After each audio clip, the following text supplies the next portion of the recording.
What's up, everyone? JD here. I hope you're doing well today. We're going to be taking apart my Tenable Fenrir. Let's jump into it.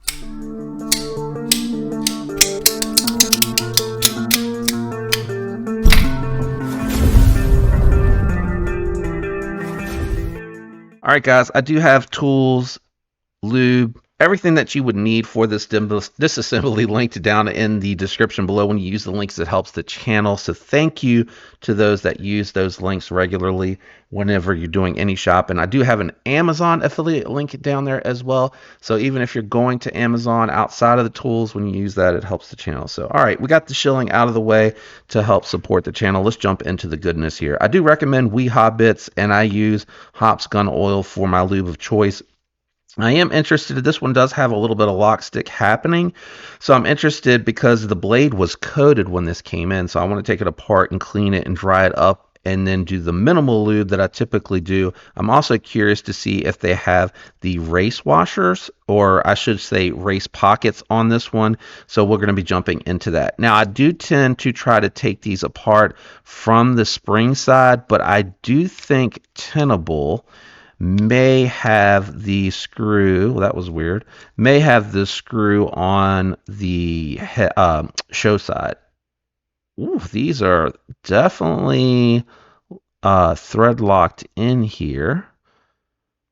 That was a little weird with that screw. Let me go ahead and set that to the side. I believe these are also all T8. Yeah, they are T8 outside of the pocket clip. I imagine there may be some T6s. Actually, let me check this one. No, they're all T8. It's very weird to see that because Concept doesn't really use a lot of T8 hardware. So this is interesting to see. All of my, and actually I have my Tarkin over here. Yeah, that is T6. So maybe it's that they only use T6 with titanium. And maybe because this is steel, which can take a little bit more tension on it, they can use a T8. So maybe there is some nuance with Tenable and what they're doing over there. Okay, so it's definitely two-piece construction, which I had no reason to think that it wasn't, but I definitely wasn't expecting it to just fall out. I somehow thought it was going to be like interlocked in some way, shape, or form, but that makes sense why there's two sets of screws here. One's holding on the rear portion of the outer scale, and one is holding on the front portion. So I am going to leave that screw there just to keep me straight. I think that might be a little bit more shallow since it's just going into the liner. And let's see, yeah, it's spinning on the front. So I will need, I bet, I have a feeling, guys, that this pivot is going to back out from the show side. So let me grab my finger bit.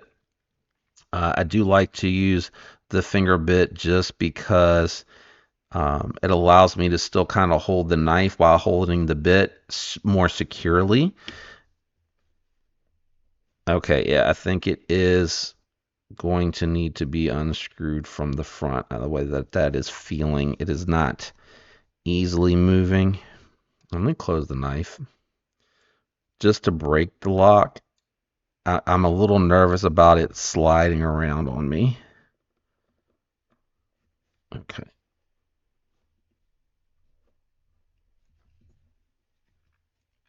Hold on. I'm kind of cocked. I'm actually slipping off the steel a little bit here. All right. We got movement. Let's see which side is backing out. I am honestly not 100% sure, guys. It's still spinning. I probably, just to keep this from moving around too much, I'm going to reinstall this screw. So first time coming across something like this that I can think of, just to keep that in place. I'm not going to over tighten it, but I am going to tighten it down just a little bit. And let's see, I'm trying to do it on camera, but I might need to keep from scratching my knife up. I might need to put it on the table. Ooh, I am sliding all over the place, guys. You guys aren't keeping me honest here.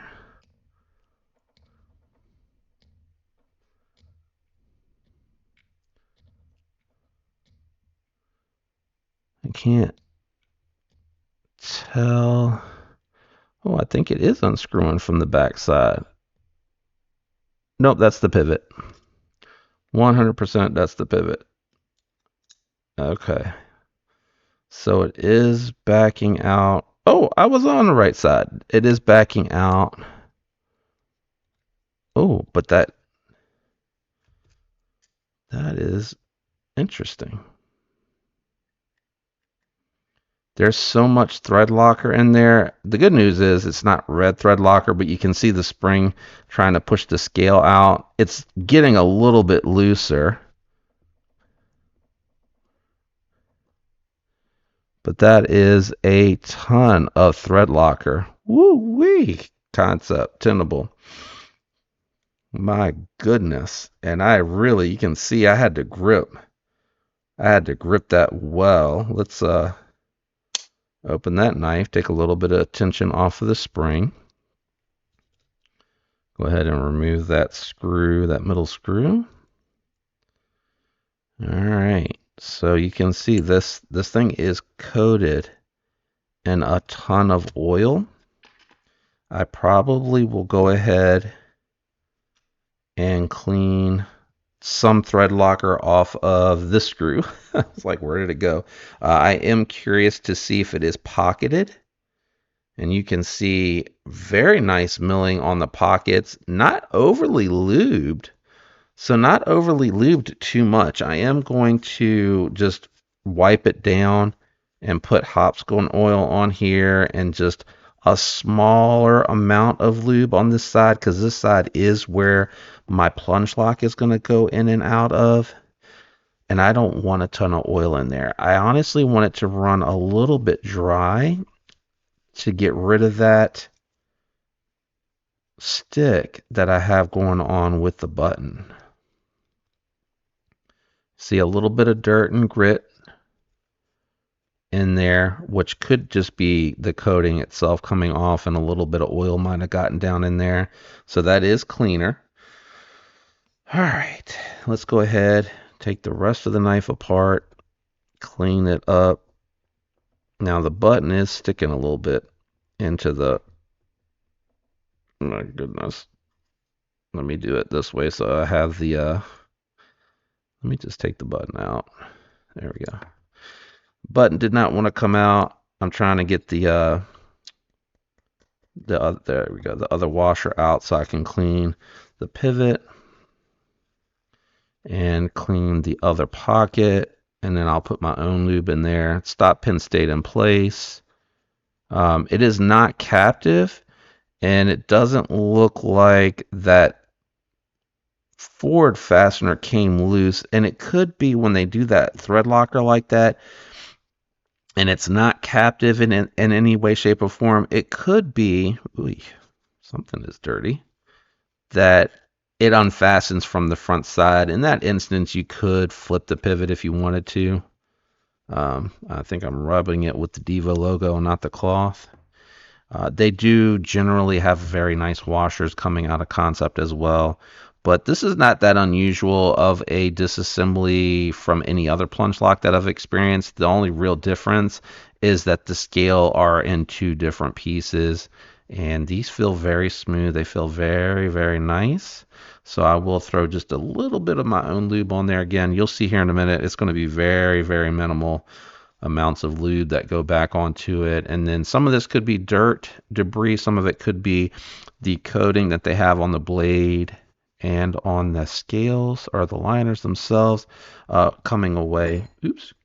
Coming away when you're breaking it in. So I might need to take this apart and clean it one more time, but I do have a feeling that this is going to really improve the performance of this knife, just cleaning it and lubing it by itself. All right, let's get the inside of this guy here. It looks polished. I don't know if you guys can see inside there, but man, it looks really polished. All right, and just for the sake of argument, let's go ahead and get a picture for the thumbnail. Let's go ahead and grab our lube.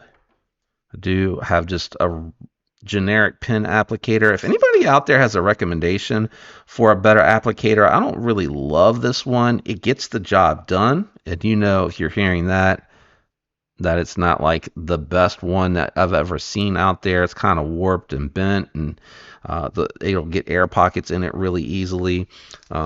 So I don't love it for that, but I do love that I can store it in my WeHobit, my NAF's burrito roll, or is this the taco? I think it's the taco for the tools. For the taco roll, so just a little bit. Ooh, that's actually a little too much. Let me use my dry finger to kind of take a little bit off of that one. We'll take what's left over and stick it on the other one. And then I'm going to do the same thing, kind of use the middle finger. And I'm just going to set this down. All right, let's just really check this button clearly.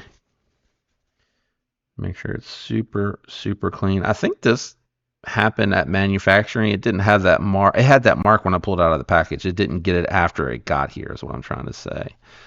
Now, what I will do is I'll clean it off and I will put just a dab on the inside there. If you can see that, I'm cleaning it off so it doesn't spill. Maybe you'll be able to see if the light hits it right. Just a little tiny dab to put on that spring just to keep that that inside part from running completely dry. And then what I'll do here is I lift up a little bit on the blade, drop the button lock into the hole, and then I'll slide everything back down into place so that it's latched. This is a really nice spring. This is really nice. It's got good tension on it. If you wanted, you could increase it by stretching it out, but I really like my tension here, so I am not going to do that. And then I will enclose it.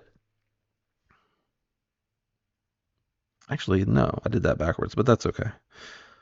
I was like, wait, I'll enclose it. No, I won't. That actually is the liner, which the liner is going to sit completely flush. And then this will be the pocket that the spring sits in. And actually, with it being smaller, it's going to be a little bit easier. Yeah, I already feel that it's lined up. I will drop that down into place. I'm going to use the short screw first to kind of start to sandwich it down. All right, and that is tight. You know what I forgot to do? I'm going to let that spring raise up a little bit. I forgot to clean a little bit of this thread locker off. I personally think this is overkill, but let's see if we can get some of it off. Yeah, I mean, even that is plenty.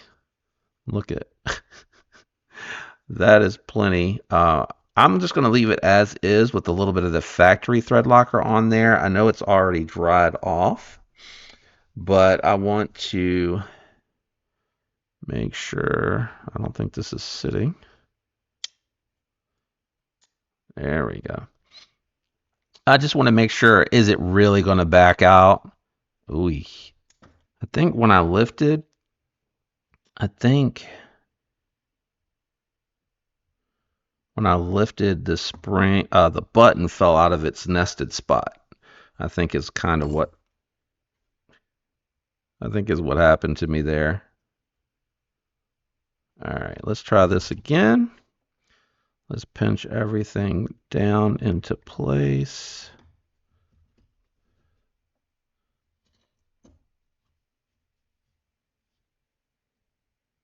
Let's pinch it all back down into place.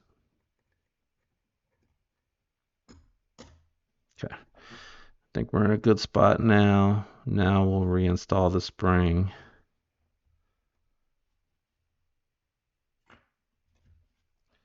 I'm going to, whoops, easy tiger.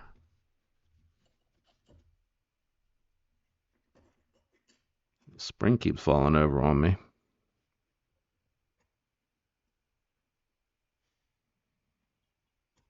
There we go. The spring keeps wanting to fall on me. Because it's not captive, the pivot is moving around a bunch. So I'm going to actually do the reassembly a little bit different. I'm going to keep this pushed so that it doesn't pop up, but I also want to get the rest of the frame to button up. The liner, I should say, not the frame. So I am, to help me keep things from moving around too much,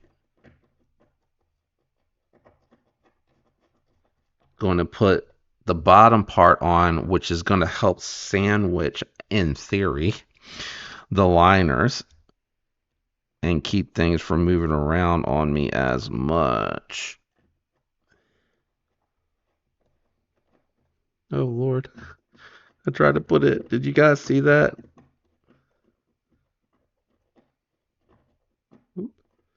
I tried to. Hey, what's going on here?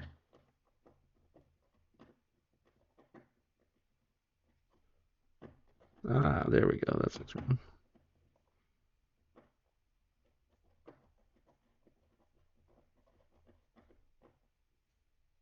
All right, so my hope is that the fasteners are going to keep that liner pulled in and make it a little bit easier to control putting this screw back in. Now, if it continues to resist, I'm going to try to clean it up a little bit more.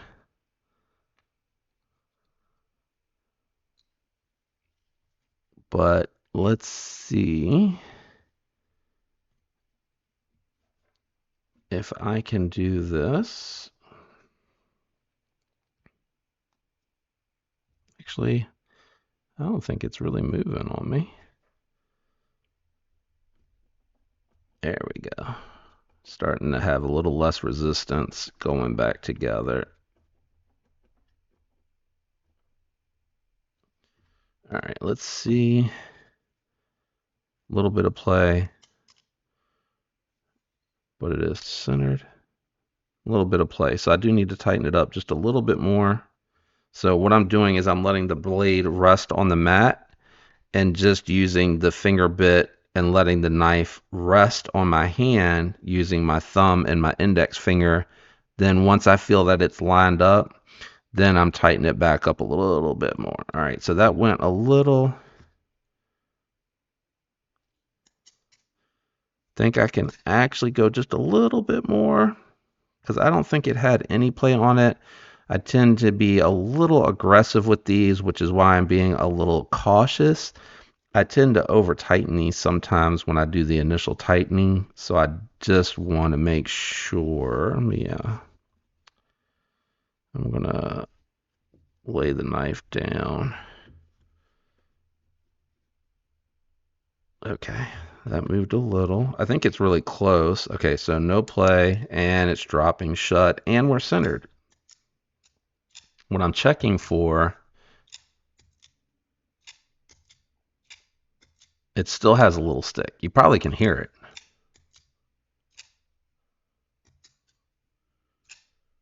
And I honestly think as that coating wears in, that's probably going to go away on its own. A little bit more complicated of a disassembly for the button lock because it has the two sections. What I didn't realize when I was disassembling, where did my T6 go? There she is I did want to put the bottom fastener back on in order to fasten down the steel liner that goes all the way up, and that keeps everything from moving around on me too much. So that's just something to keep in mind when you're doing the assembly for this one, disassembly and reassembly. I would definitely put the bottom part back on, and that'll help keep the entire knife's construction together. I don't want to over tighten this, even though it is all steel. I just like to stay in the habit of treating it like it is titanium. But not a bad disassembly overall. Man, that feels smooth. I don't think it wasn't smooth before. I do think a little bit of the grip the grittiness, it wasn't gritty, but a little bit of the grip on the button lock has gone away. It's a little less now. And there's no play. So there you go. Disassembly and maintenance for your Tenable Fenrir. I hope this helped you guys. If it did, a like would be appreciated. If you're not subscribed, consider subscribing. I'd love to have you follow along as I grow the channel. A special shout out and thanks to my channel members out there. I love you guys. Remember, links are in the description. When you use them, it helps the channel. I'm out of here. Catch you on the next one. Peace.